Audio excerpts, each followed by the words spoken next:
All right. What is going on, everybody? Andrew here back for our build review show today. Appreciate you guys tuning in and checking these out. As always, we do have a full list of people for today's review show. We have 5 people who have volunteered their names today to be on the build review show. So pretty excited for today's show. Should be a nice one here. And let's jump right in, right? Plenty of things to get to today. So don't want to waste too much time. All right. So first one today we have is Sheets from Discord here. This will be a good fun one to do here. So pretty excited. So let's jump in here and see what he has going on. We're going to look at his build from yesterday's DraftKings slate. So playing a couple different slates, right? Playing DK main, also playing FanDuel main. Important to note the two here. And then as far as, what he's playing, right? Maxing out the flagship, playing some smaller dollar stuff, even, there's a certain point where like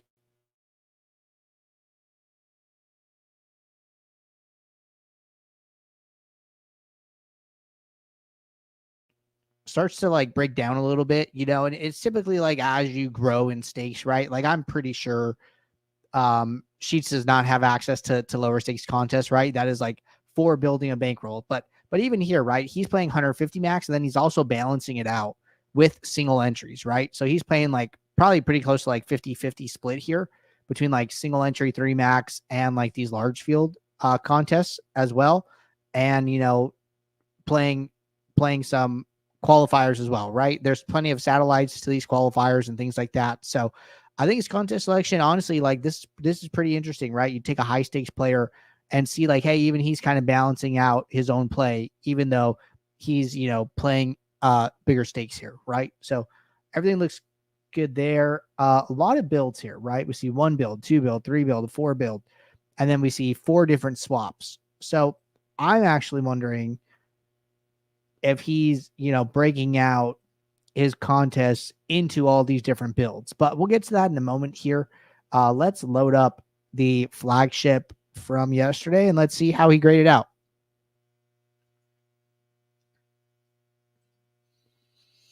All right, let's load this up.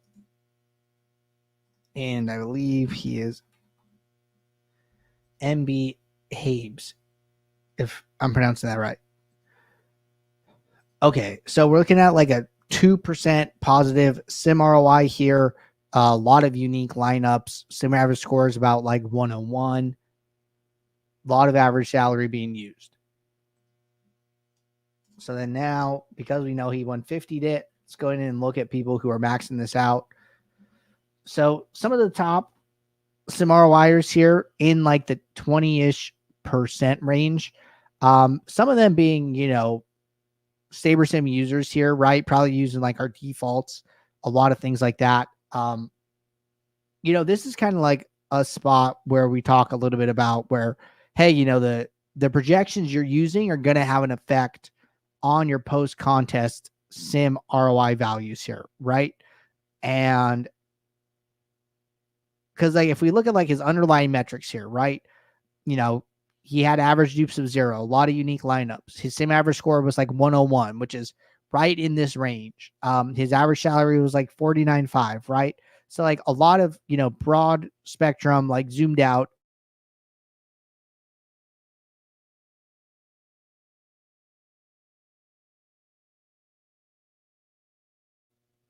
When I at least like when I got in to review him, is that he's using the true DFS projections, right? Because that's what he's associated with. So if he's doing that, post contest sims might grade him a little bit differently because his average projection says that he's using are different than what SaberSim is, right?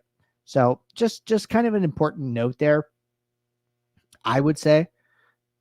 And I'm like pretty sure we could just jump in here and see that.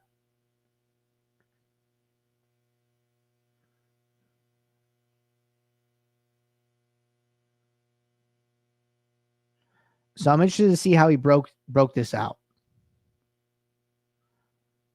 Right. And this is kind of what I'm talking about, right? We're seeing average, we're seeing, custom projections, we're seeing custom ownership for all of these players.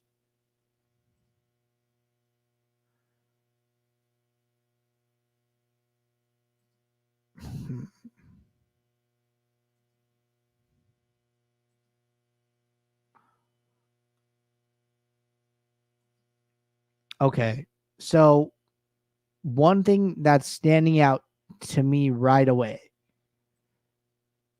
I don't know how exactly he's using the custom ownership.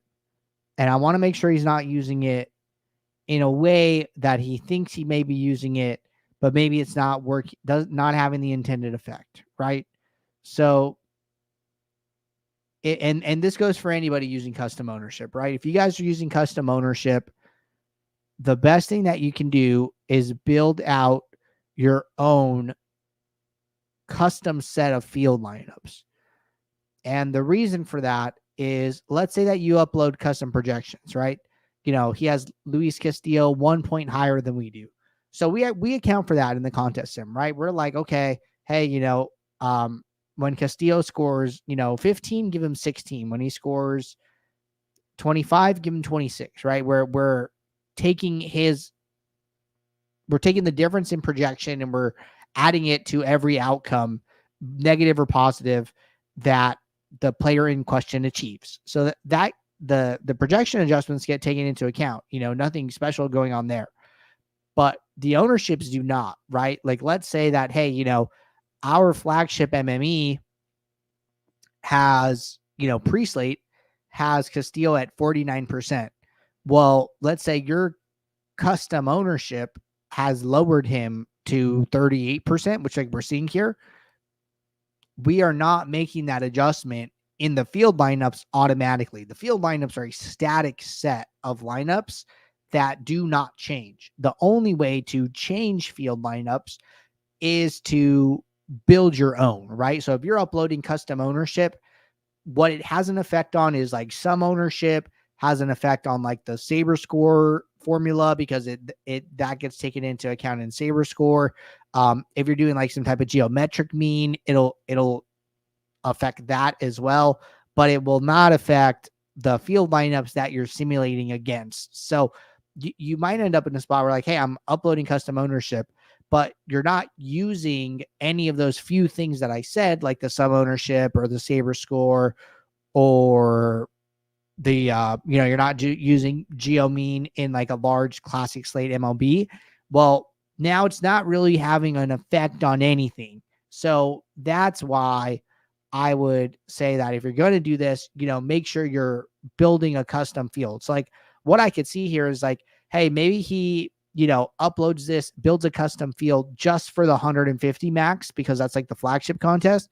And then he uses the predetermined sets for all of this smaller, like single entry stuff that he's playing, right? That's something that I would be considering doing if I wanted to continue to use custom ownership going forward. All right. Not using any rules here. Minimum salaries up. We saw all the sims here, even using some mini uniques, right? Even getting a little bit diverse here. I think this is all good. Not super opinionated either, right? He's making his adjustments to projections. He's loading those up. He's hitting the mini uniques. He's letting the sims do their part. So even, somebody, playing a lot of volume here, like kind of a pretty hands-off approach, right? And we're just kind of keying in on this 150 set. It's sometimes easier to see, what somebody's doing on a larger slate, on a bigger set of lineups than, looking at 1, 2, or 3, right? So let's jump into build 2. No lineups here.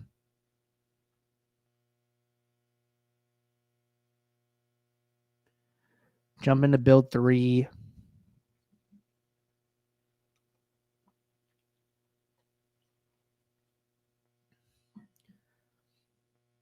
Okay, another 150 set here. So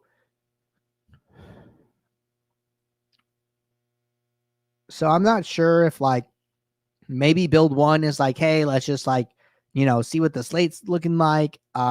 let's test it out. One other thing here that I don't think I mentioned is that, Sheets recorded his process end to end here. I kind of wanted to come in here without any like bias or without watching it and see what he did and, give my opinions and then go and watch it.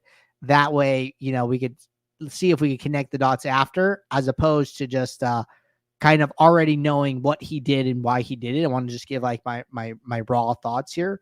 So I will share that video here with you guys and drop it. That way everybody can watch it after this review. But just want to let you guys know that I'm flying as blind as you guys are right now.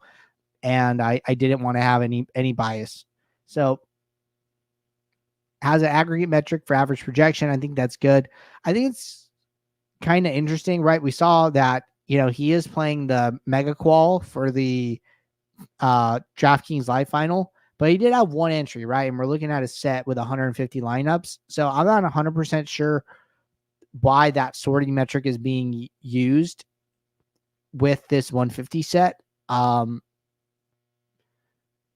that seems a little strange to me, but there's probably something that went on there, like just changed it and didn't change it back or something weird. I would be surprised to see him using that sorting metric. So I'm going to assume he didn't. But again, super hands off, right? Settles on mini Neeks of 4 in this build, settled on mini Neek of 1 earlier in a different build. Maybe he's running these at different times, right? Throughout the day or something like that. But either way, he's settling on a number of mini Neeks that matches his own risk tolerance and helps him to achieve, percentage of players and leverages that make him comfortable. All right, let's jump into 4. No lineups. So let's start checking out these swaps, right? He did tell me he was going to late swap a bunch.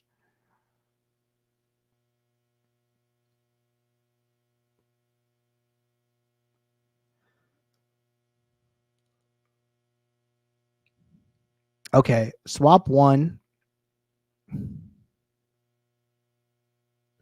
It looks like he late swapped all of his lineups together. So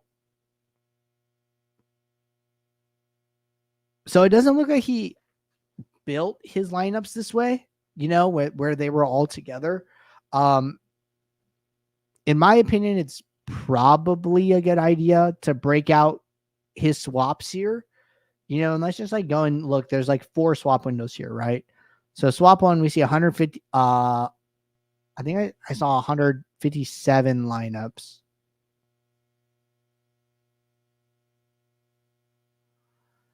Swap 2, I see 162.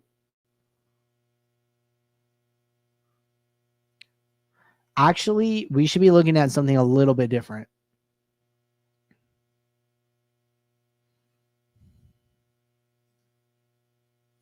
We should be looking at his settings. Okay. So my guess here is that he ran different late swaps throughout the night and opened up a different swap window each time he did. So a couple things here. Number one, I don't think it's a good idea to swap these all together. I think he should have broken them out, right? And I think what he probably should have done is said, hey, I want to run one swap for my 150, or even combine the 150 with the 10 lineups in the immaculate inning, because that is that one allows 105 max entries. So both of these can be considered MME, right? So swap these two together and then swap the other contests together, right? Swap the 1, 2, 3, 4, 5 other contests together. So have one swap for 160 lineups, have another swap for the other 5. And basically what that would look like is this. So say, hey, I'm ready to swap, right? I'm going to click the late swap icon. Okay, well, I want to open up a swap window for just these 2 contests. And then I'm going to open it.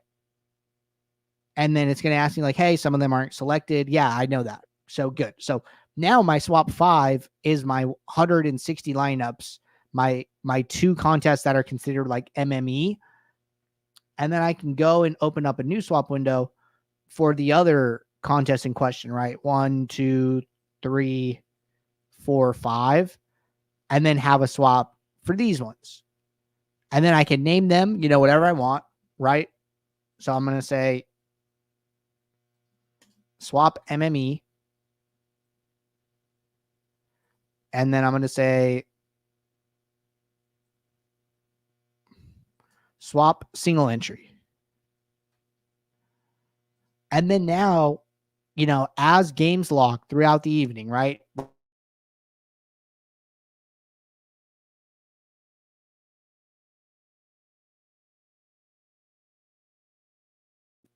So as the night goes on, I just need to come in here. I load SaberSim back up. I click refresh projections. The game times will update the available team.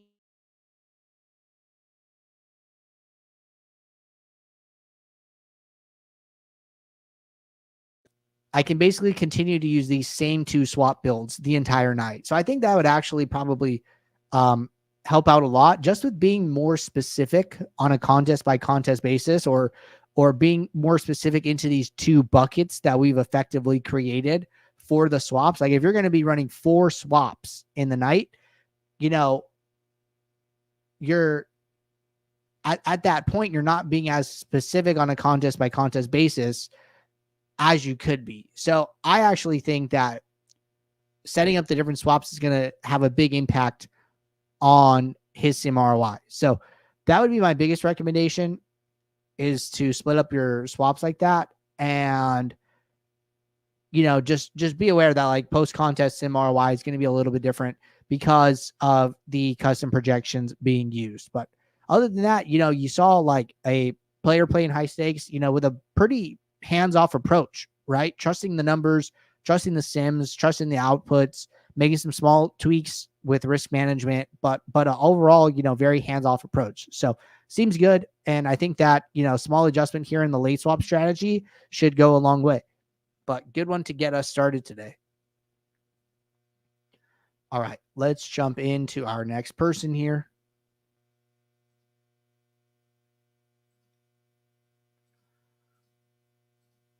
And next one up is going to be Raf, and he wanted us to focus on some of his single entry and 3 max stuff, which we could totally do.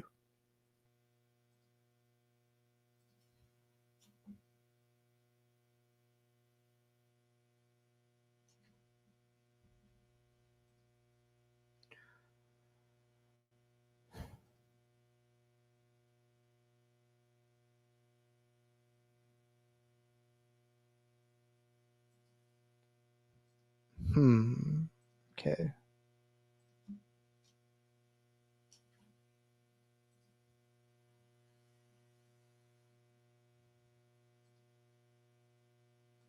All right. And let's jump back to yesterday. So it looks like he played the main slate on yesterday's MLB slate.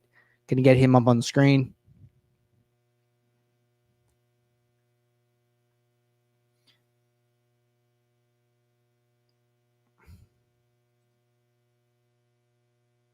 So we did recently look at him, but we were looking at like his 20 max sets.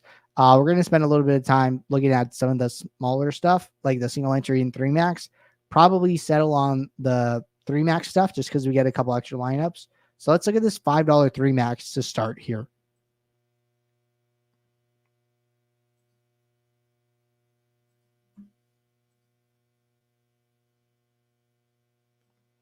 All right, let's filter for people who maxed it out.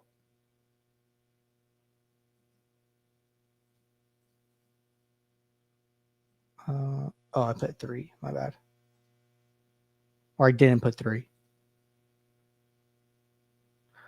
So top sim ROIs are like around the 10% range.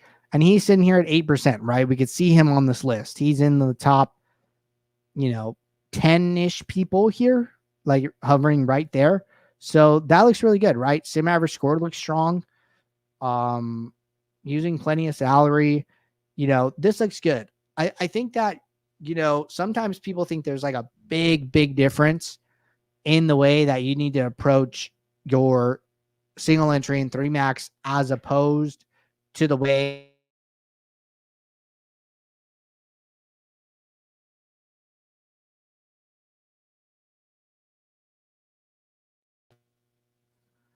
and the biggest things that change is just like some of the risk that you need to take in the actual lineup building, but we're letting SaberSim handle that anyways, right? So like, let's come over here and look at like a couple other 3 maxes. I'm gonna click on this $3.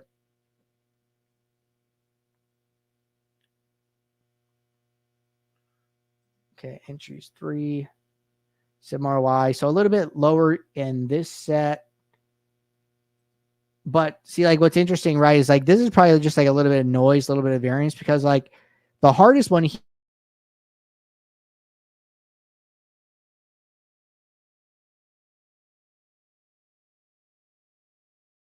$3 3 max is more of like a low stakes contest where the best players in the lobby don't have access to it, right? So like what we see here, right? We looked at 3 different 3 maxes. We looked at the $1 3 max, where he is actually the highest sim ROIer in the $1 3 max. We looked at a $3 3 max where he was only at about 1% sim ROI. And then we looked at the $5 3 max where he was in the top 10. The noise from that second one is like, something I'm not super concerned about, because we're seeing a lot of good things here across the board, right? So I'm like, taking the results from that $3 3 max with a grain of salt, because he's grading out so well in all the other ones here, right? It's like I'm not super worried about it. I think that when we come back here and like just remember that, when we're building lineups and you're putting in your settings, this is determining the upside for your lineups. And it's always about building winning lineups, not building the highest scoring lineups possible. And I use this example where it's like, let's say, second place has 149.5 points. Or I'm sorry, let's say first place. Right now you're in a contest. First place is 149.5. And then let's say you're in second place, right? And you have 149. Well, 1 point, gets you to 150 and puts you in first place. That extra half point that takes you from 149.5 to 150 is worth a lot of dollars to you. Let's say first is 100K. They say second is 25K. That 1 point that you need to get to first is worth $75,000 to you. But going from 150 points to 151 is technically worth $0 to you. You make no more money going from 150 to 155 or 155 to 160. Sure, you feel more comfortable. You have a lead. Like, yeah, I get that. But whether you win the contest by half a point or 10 points, those extra 10 points go to waste because they're not winning you more money. So this is why contest sims are important, frankly, because they're helping you to find the winning lineups rather than trying to optimize for like the highest scoring lineups possible. So that's, that's the biggest thing that's happening with sim diversity, with sliders. That's what, contest sims help with. So, I say this to say it's like everything that you're doing outside of the settings and outside of the contest sim, should be very, very similar regardless of the contest type that you're playing, right? Whether it's a 3 max or 20 max, you're building all your 3 maxes together like he is here, right? We come in here, we look at this, 1/3 build with less than 1,000 entries. And, he's building a group of lineups from the group of contests that he's playing that match these settings, right? So everything that he's doing, because he's building, say he's building 5 lineups here, right? Or something like that. It's going to be still, getting spread out. Like he's building 9, right? There are 9 lineups here. Well, he should still be diversifying, which he is, right? You could probably diversify even more. He should still be putting in his filters and his, fine-tune adjustments, which it looks like he does, right? With some of these minimum exposures. Like all of this is the same. It's just like some of the things that SaberSim is doing, which you're not totally in control of, which is why you use the tool in the first place, change a little bit. But what you do doesn't change. So I think that you're doing fine. I think that you're doing great here. And I don't think that you need to think about, your single entry and 3 max as being, completely different from your 20 max and 150 max. So all this looks good to me.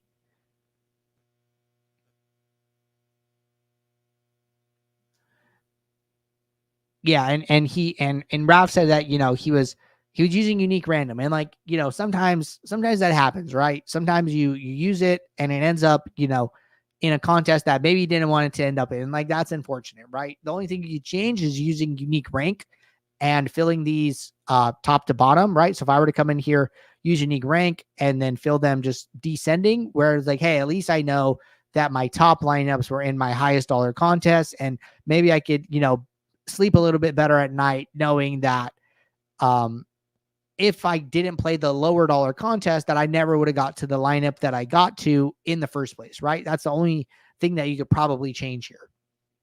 But overall, good stuff. Happy with what I'm seeing.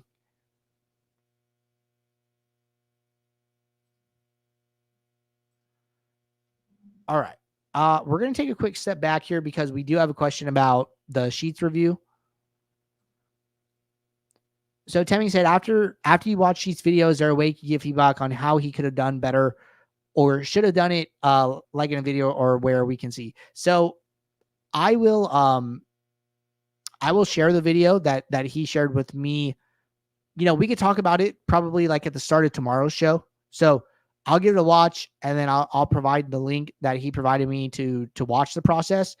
And then that way everyone can watch it. And then we could talk about, things I saw, things I that make more sense to me once at the beginning of tomorrow's shows. And we could, kind of come full circle on his process. But, I think that it'll shed some light on some things he's doing. I think some of the recommendations that I saw to do, like the late swap thing, I think is like the absolutely biggest thing here. It's probably going to hold true no matter what. But yeah, let's circle back on his tomorrow. All right. Question from Raph before we move on. I've been swapping. He said, I have a question though. When I load up the 3 max contest statement, it suggests field lineups for 20 max versus single entry. I've been swapping those to single entry fields. Should I be doing that or running it with the 20 max? Good question. So the way that this is set up is that the 3 max technically gets grouped as a 20 max. So the way that this works is like single entry is for contests that literally only have 1 entry. Anything more than 1 entry, 2 to 20, get grouped to 20. And then anything 21 to 150 get grouped to MME.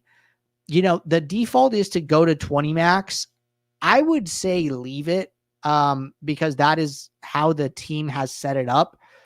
It's a little counterintuitive to like the way that we say like grouping your builds with single entry and 3 max. Like I could understand wanting to use the single entry. Maybe you could use both, right? It could be one of those spots where you get like some ownership variance and you set up a couple different contest sims, and you set one up with the single entry and then you set one up with the 20 max, and you get a couple different ownership opinions from both groups if you want to. Sometimes like this is a little bit more art than science and there isn't like a right answer. So like the default is the 20 max, right? That is what the team has determined in the testing that where this should fall, right? So like I can't say that 20 max is wrong. I can understand why you would think single entry might be right because of the way we're grouping these lineups together. So it's like, hey, if you want to change the single entry, like that's okay. Hey, if you want to use both, like that's also okay, right? There's always a more than one right answer a lot of times in to some of these questions, right? But it's a good question to ask.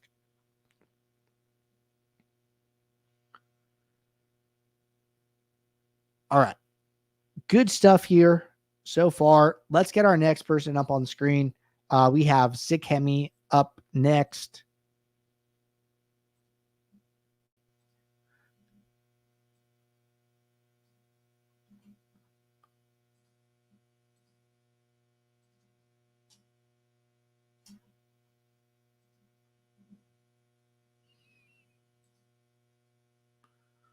All right. And let's go back.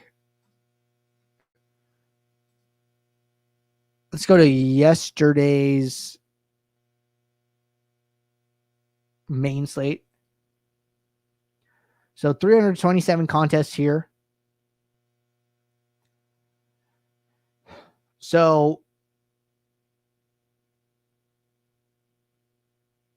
interesting. So it looks like he does have access to lower stakes contests, right? Because he is playing the $1.20 max and the mini max. But he is, jumping kind of straight to maxing out the flagship.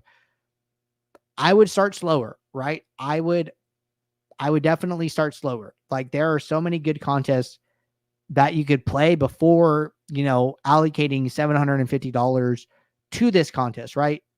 He could have played the $3.20 max, right? Solid contest right there. He could have played the quarter jukebox, the dime times. Like you can play all of these contests and still have bankroll left over to max out like the biggest contest on the slate. Like you're saying, hey, I want to throw some lineups in here. Okay, great. Fill up all of your other contests first. Chances are you're not going to use $750 to do so. But then maybe you're left with, I don't know, $500. And then now you end up entering 100 entries into this contest, but you gained a bunch of other entries from all of these other contests, right? And then same thing for the single entry and 3 max. Like, don't just play the $5. Don't just play the $12. Play the $1, the $3, the $1 3 max, $3 3 max, $5 3 max. Like, don't forget to play those contests. I can't tell you guys how important it is to not just make these sudden jumps in stakes. And really, I think about it as like scaling out versus scaling up, right? This is what I consider scaling up. He's jumping up and down the lobby before going and like kind of going outward. He did play the night slate, which is good here. Playing the night. I think he could have probably played both of these turbos as well, right? Play the 4-game turbo, play the 3-game turbo. It's really easy to like chase these top prizes, but your ROI is going to be better served if you max out all the low stakes across all of the classic slates, even across sites if you can, before jumping up to playing like flagship contests. Spencer talks about it in the in his Millie Maker interview, Elusive Smoke. If you guys caught that with Andy, where Andy went out to meet him and give him his Rolex, and he talked about grinding up from the low stakes and mistakes that players can make. And he said, if you're going to be maxing out the flagship every day, you need to be prepared to go on 100K plus downswing. And if that's not where your bankroll's at, like you should not be doing that every day. And this is from somebody who, had just won a Millie Maker, like strong DFS player. So like, I would really, really listen to that information. I still remember it just from watching his interview, and things like that really resonate with me. Right. So keep that in mind when continuing to choose which contest you want to play. Let's jump into this 150 max, see how we grade it out.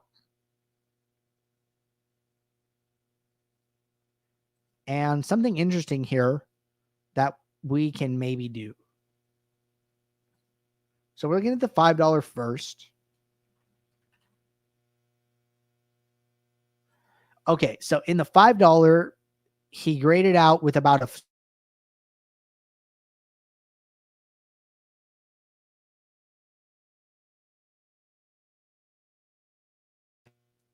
go and pull up the mini max now and see how he graded out in this contest.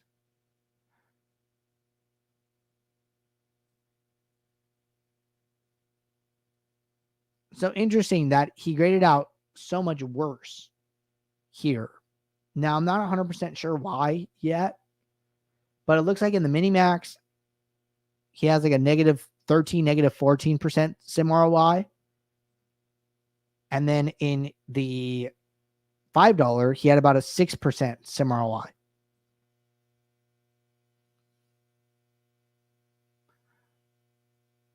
And the biggest thing that stands out to me is that the mini-max lineups, the sim average score was like 96.8. And here it's like 100.3, right? So like we can see that is like the biggest difference here. Now let's come in here and see maybe how he filled his lineups.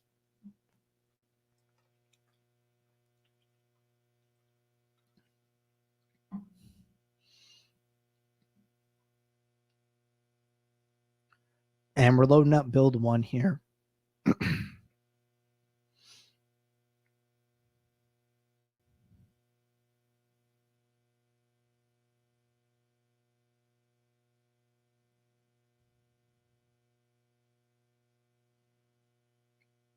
Come on, let's see if this will load for us.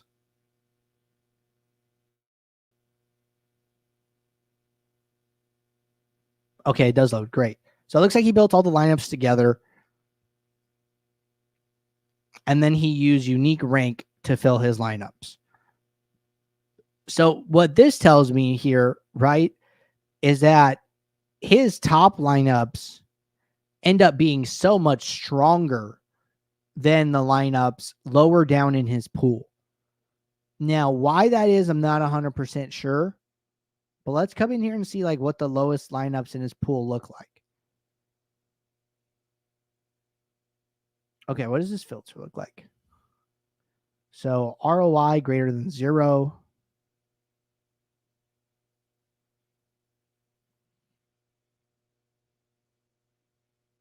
Okay. I get it. I get it. So what's happening here is that, first off, I think this is good. I think this is right. What he's doing is he's ordering his contests in order of importance to him, and then using unique ranks. So the top lineups going to the top contest, the next lowest, the next highest lineups going to the second contest, etc. Right? This is, in my opinion, why we're seeing his best lineups, or we're seeing positive sim ROI in the $5 150 max, but we're seeing negative sim ROI in the 50-cent mini max, because he loaded up his best, 155 lineups, and then, his 156 through the rest of the 150 are in this mini max, right? So now it's kind of more about, okay, how do we shore up this latter half of the pool here, right? And how do we make this second half of the pool be lineups that we're actually comfortable playing, right? And I think that's an important question. So some things come to mind here. One of them is a projection filter. So just adding a filter to trim off some of the lowest projected lineups in your pool. Like, we probably don't need to be playing a lineup with a projection of 87 or 88, 91, 92, 89. I think some of these really, really low projected lineups are like really hurting him at the end of the day. So, what you can do, right, is come in here and add a filter for projected score. We've talked about trimming down your pool like 10 to 20% based on that. And then that alone should bring up the average projection in your set here, right? So we go to average projection.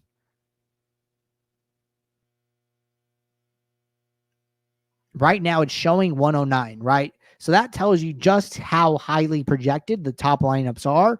And then we're sacrificing so much projection to play some of these bottom lineups, right?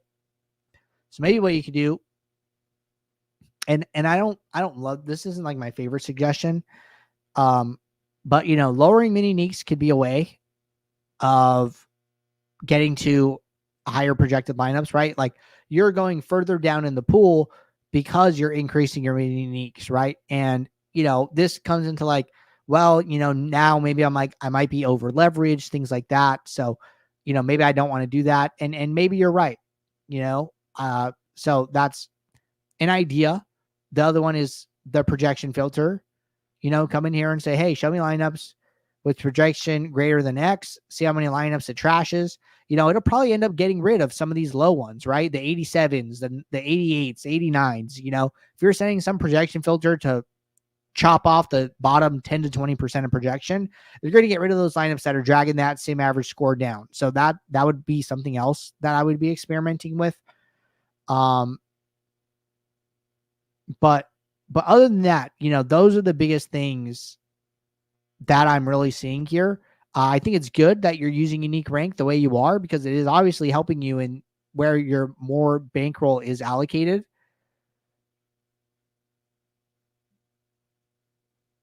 Good question here. Yang said this wackiness is because of mini uniques plus his custom projections, right? So I didn't even notice this custom projection right now. I was kind of starting like right to left. So appreciate you calling that out. Let's just sort by projection. So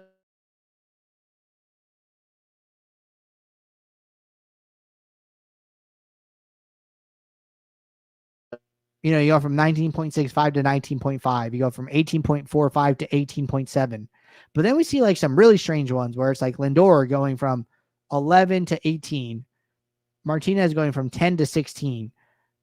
It doesn't look like he adjusted the projected score of the team. So I'm not 100% sure where some of these adjustments are coming from. But I do think that, these are possibly too aggressive, right? We see it for some of these other batters, right? Garrett Mitchell, Vlad Guerrero. I think that increasing a player's projection by double is probably always wrong. And I'm pretty comfortable saying that. I think your projection adjustments should be somewhere closer to like 10 to 20% at the most. Like if you're taking Garrett Mitchell and you're taking him from 7.3 to like 8.5, that's almost 20%. And I think that's like plenty, right? It goes back to trusting the projections and trusting the sources that you're using.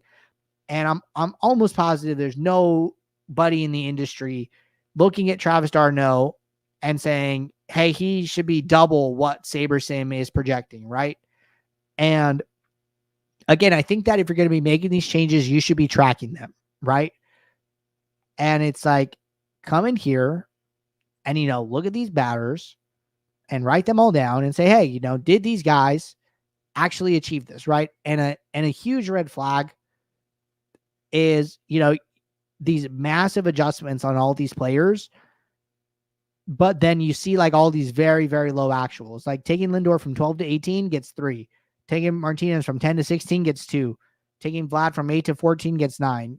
Mitchell 7 to 14 gets 4. d'Arnaud 6, almost 7 to 12 gets 0, right? Like you should be tracking these and figuring out, hey, is this actually working or am I wrong way more often than I'm right? And, this is obviously just one slate, but, this doesn't look great. And you might be better served by relaxing some of these. And if you still want to be opinionated, that's fine, but do it to a little bit lesser extent. And I think that's where having a hard cap of 10 to 20% will actually save you when you are wrong. So that's what I would be thinking about. But good catch there. All right. So big things here: contest selection, a projection filter, possibly relaxing some of these custom projections, aggressiveness, I think are going to go a long way here. But the unique rank seems to be working out well for sim ROI, and I would definitely continue to use that.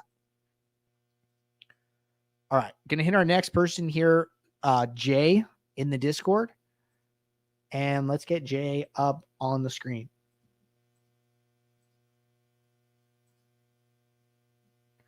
And we have 2 more to go right now.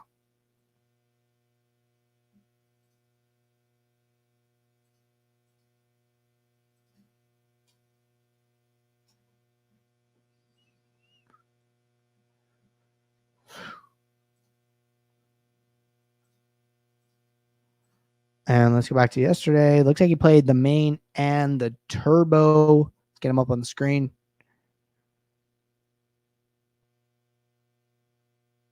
Had a decent day on the main. All right. Contest selection looks solid here, right? Some 20 max, and then to match that up with like some single entry and 3 max. Solid split here. Very happy with that. Let's jump in here and see how he did. Let's start with the 20 max.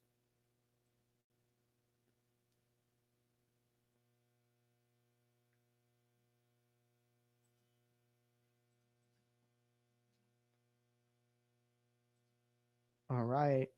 Filter for 20 entries. So he's at about an 8% sim ROI.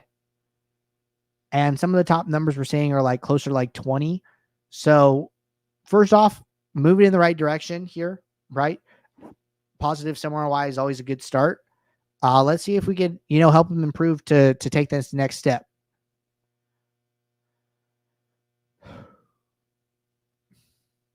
Average salary, pretty consistent. Uniqueness looks good. Sim average score doesn't look bad. Top person has 100.5. He has 101. See some lineups here, some lineup sets with a little bit more, like 106, 104, 110, 108, 111. But we see like, 102. So I'm not going to point it all to that. Let's go in here and look at a little bit more the lineups that he's playing.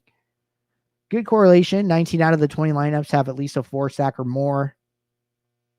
Exposures look spread out for batters. Highest exposures are to pitchers, and then he gets spread out from there. Nothing I'm seeing here is really raising any super red flags. So this looks good. Now, coming into his builds, we see him split it up, right? Quarter, mini, and then single entry. So doing 2 builds here, exactly what we want to see.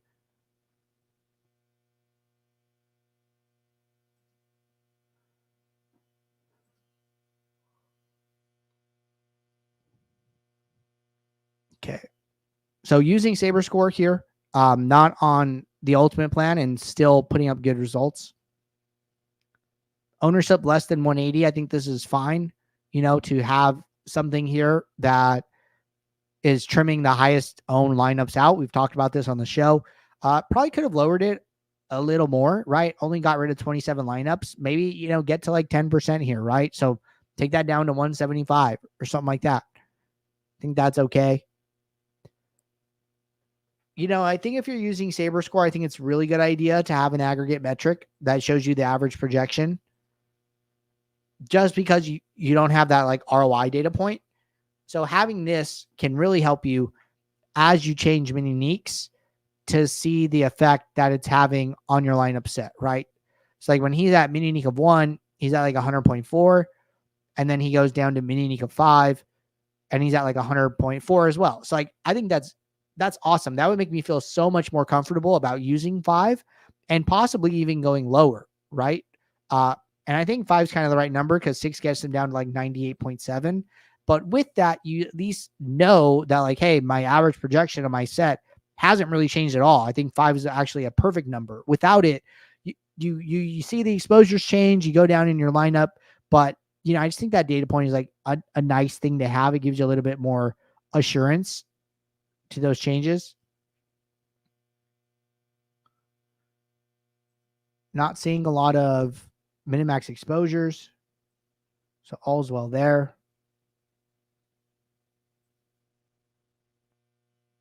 No, very unopinionated, letting the tool do what it does best. So I don't see a ton wrong here. I don't have a ton of suggestions for this person at all. I think they're doing a lot of the right things. I think they could filter a little bit more aggressively. I think this aggregate metric will help. They could even add an average projection filter to go along with their average ownership if they wanted to, where they're getting rid of about like 10% of the pool for each filter, and to just, trim up that available pool. But a lot of the things look good, right? At this point, it's kind of a point where it's like, hey, maybe you need to spend a little bit of time looking at what the top sim ROIers are doing, because you're already moving in the right direction. You're already at like 9-10% here.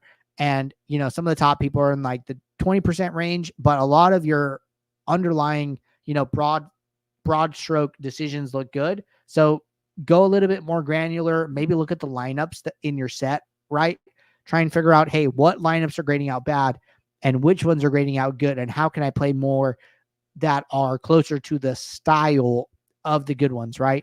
And that would be like coming in here, filtering for yourself. And I don't want to use compact mode here. I'm going to use regular lineup mode, and then show me, hey, which lineups are the worst sim ROI, right? Here we're sorting ascending, showing the lowest first and then the highest on the bottom. Say, okay, why does this lineup grade out? It was negative 19. Select that again.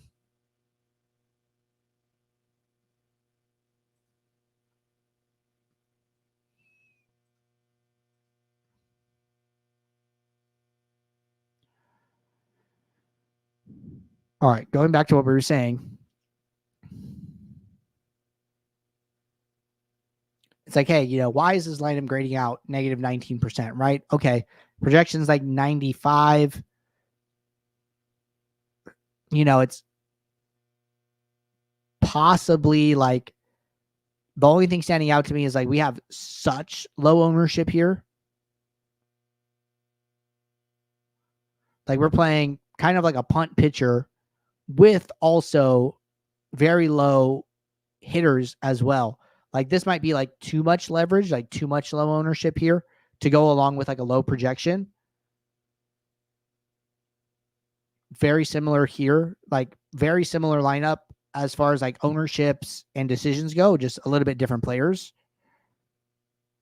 Here, projection comes up like 4 or 5 points, right? We get to about neutral. All these other positive sim ROIers are like 101, 101, 101, 104. 99 is like closer to that neutral one that we saw.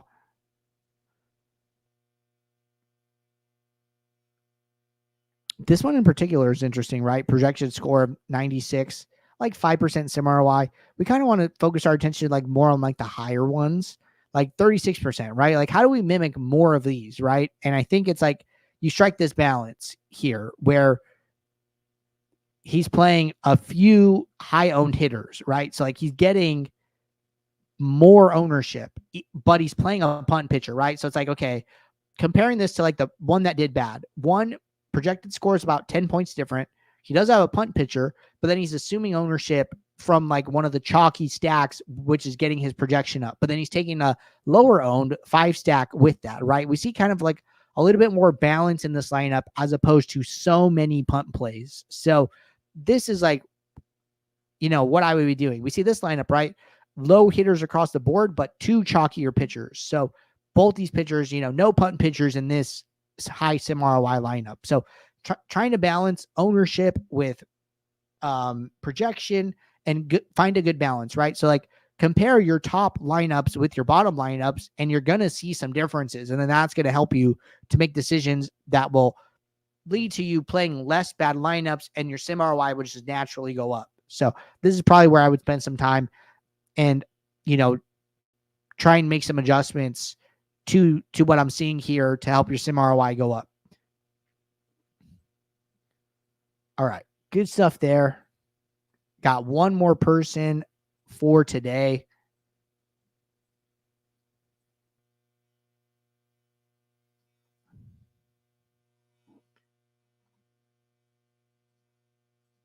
And let's get them up on the screen.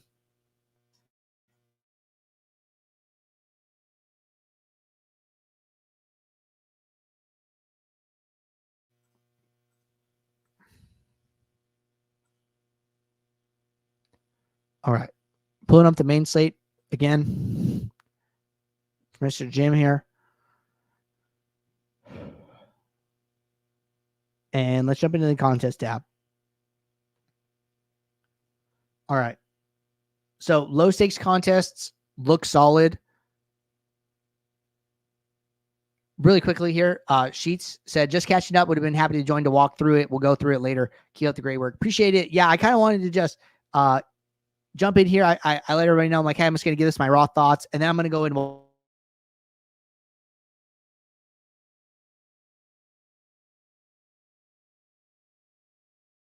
and just see what it was going to look like. So I was super excited to look at your set today. All right, let's jump in here. Jump back. So biggest thing that I'm noticing, right? Only $3 of the 163 that he's playing allocated to single entry and 3 max. Let's play some more of those, right? Let's play some more single entry and 3 max. Let's get in those 3 max contests that we've been seeing, those more single entries. Play some of those. Find that balance, right? If you primarily want to do MME, allocate 75% of your bankroll to that, and then allocate 25% to single entry and 3 max, right? So playing somewhere around, $35 to $40 in the single entry and 3 max, with the rest going to MME. That's okay. Let's jump in this 150 max, see how he graded out.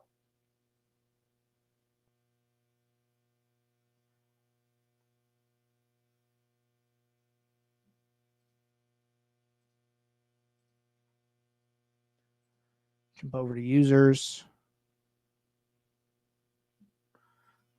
He did enter 150.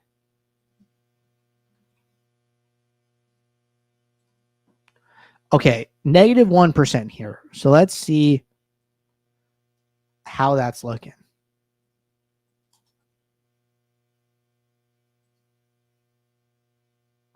So ROIs aren't super high here. Highest is like around a little over 5%, 5 to 10%.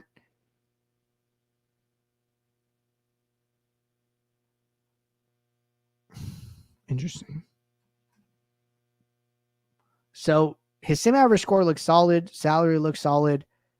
Interesting that, he has about like 24 duped lineups. That could just be like random.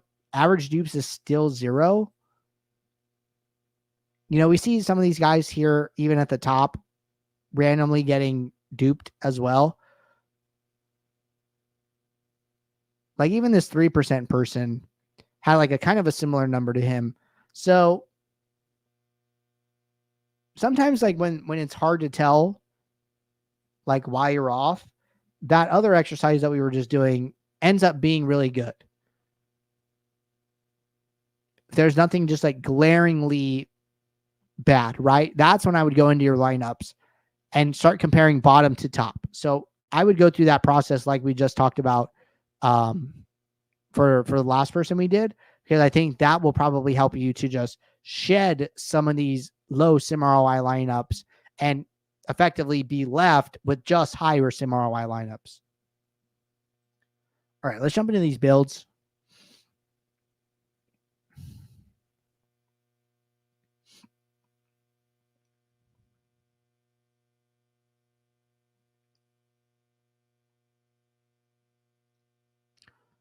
Okay, 20 max.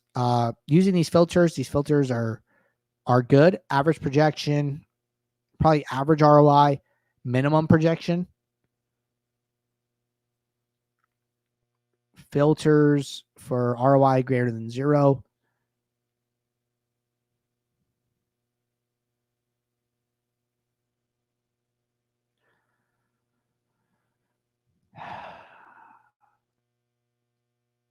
Maybe if he was building 150 lineups, this would be okay.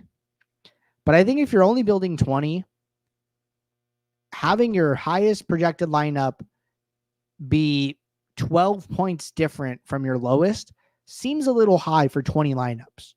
Maybe across 150, that might be okay. But across 20 here, I think that's a little high. But, your average projection was like fine. But this is like, or your average projection in the 150. But this is apparently a build for the moonshot, which is that $3.20 max. So I would just be a little bit careful with that. Just want to mention that here. Only building 20 lineups. That seems a little bit of a big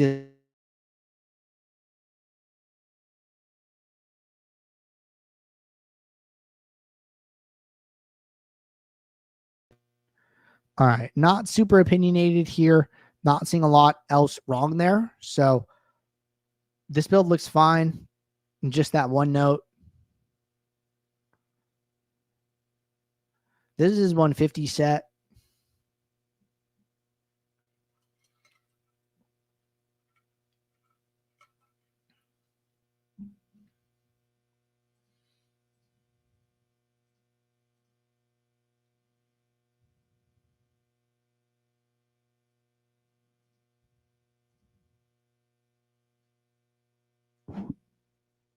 So here we see the average ROI, minimum ROI, average projection, custom aggregate metrics look solid.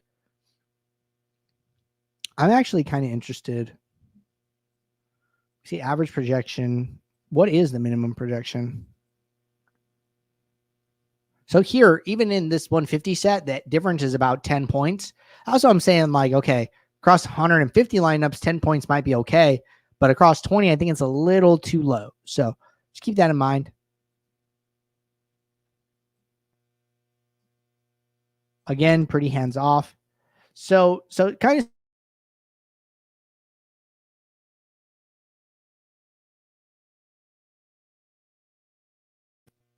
spending some time diving a little bit deeper into what your negative sim ROI lineups look like and how to avoid lineups of that construction. So that's where I would spend probably the most time here. But I think that, you're doing a lot of the right things, pretty hands off. You're using these data points to make decisions. And I think that, if you do those two things, contest selection being the easiest change, and then spending a little bit of time identifying what are the trends of the negative ROI.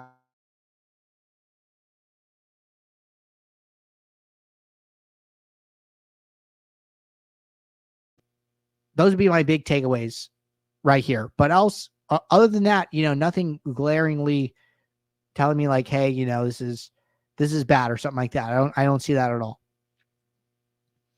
But all right, we made it through 5 build reviews today. Nice hour-long stream. Appreciate you guys tuning in. Hope you guys enjoyed those. I will be right back here tomorrow, 5 p.m. Eastern, for our next build review show. We do have office hours at 4 p.m. Eastern prior to that. So until tomorrow, everybody, take care. Good luck. I'll see you all. Thanks. Bye.